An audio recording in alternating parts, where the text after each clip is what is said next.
Hey there and welcome. So what if I told you that you could understand the very foundation of a language just by looking at a single word? I know, it sounds a little crazy, right?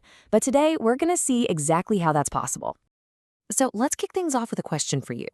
Really think about it. How many words does a person actually need to get by in a language?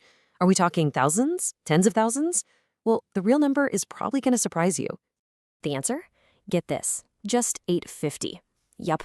This number comes from a list called Basic English, which was this whole system created way back in the 1930s. The goal was to find a core set of words that could be a super simple but really powerful tool for people all over the world to communicate. The whole idea is that these 850 words cover pretty much all the basic concepts you need to express yourself. And our word for today? It's on that list. To really get a feel for this, we're going to zoom way in and put one of those core words under the microscope. That word is important. And by breaking this one word down, you're going to see how a whole universe of meaning can just unfold from a single, simple idea. All right, let's do this. Time to dissect the word important. We're going to start with the absolute fundamentals, what it means, how it sounds, the whole shebang. At its very heart, the definition couldn't be simpler. When something is important, it's main or primary. It's the thing that gets first dibs on your attention. This simple idea is the bedrock for everything else we're going to talk about. And what's kind of cool is how this one word can sound just a little different depending on where you are in the world. So in the UK, you might hear a softer sound, more like important. But over in the US, that R gets a lot more emphasis. Important. See? It's the exact same word with the exact same core meaning, just wearing a slightly different accent. Okay, but here's the thing about words. They never ever live on an island by themselves. They're all part of this huge interconnected web. And if you learn just one core word, it's like getting a key that unlocks a whole bunch of others. So, for example, look at its synonyms. Words like critical, major, primary. They all kind of orbit around that same core idea of important. When you really, truly get what important means, you start to intuitively understand what these other words are getting at, too. It's like a buy one, get a bunch free deal for your vocabulary. And that same trick works in reverse when we look at antonyms, the opposites. Because you know what important is, you automatically know what it isn't. So words like minor or secondary just click into place. This is such a powerful shortcut, it instantly doubles your understanding of the concept. And this right here just lays it all out perfectly.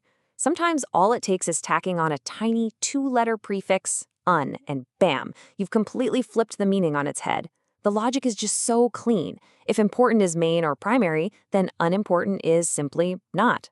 Okay, so we know what important means, but what happens when not everything is equally important? In the real world, we have to rank things. Well, language has these really elegant, built-in tools for that. Just look at how beautifully this builds. You can start with a simple statement of fact, something is important. Then you can step it up a notch and compare it. This is more important. And then for the absolute top of the heap, you can declare it the most important of all. It's the simple logical ladder we use to rank our world every single day. And here it is, out in the wild. That is an important point. I bet you've either said or heard this exact phrase or something like it probably within the last few hours. We use this structure all the time without even thinking about it, using this one core word to assign value and priority to ideas. So let's pull the camera back a bit. We've just seen how much meaning is packed inside this one single word. Now let's think about what that means for the bigger picture, the incredible power of having a core language. So what's with the number 63? Well, that's how many different languages have a direct translation for our word, important. It just goes to show you that the idea of something being main or primary isn't just some English concept. It's a fundamental, almost universal human idea. And that really brings us to the most important point of all, doesn't it? When you master a core vocabulary like those 850 basic English words, you're not just memorizing a list, you're learning the fundamental building blocks of human communication itself, the core concepts that are so vital they pop up in nearly every language on Earth.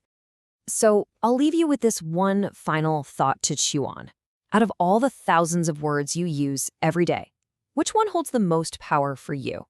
What is the most important word you know? Really think about it.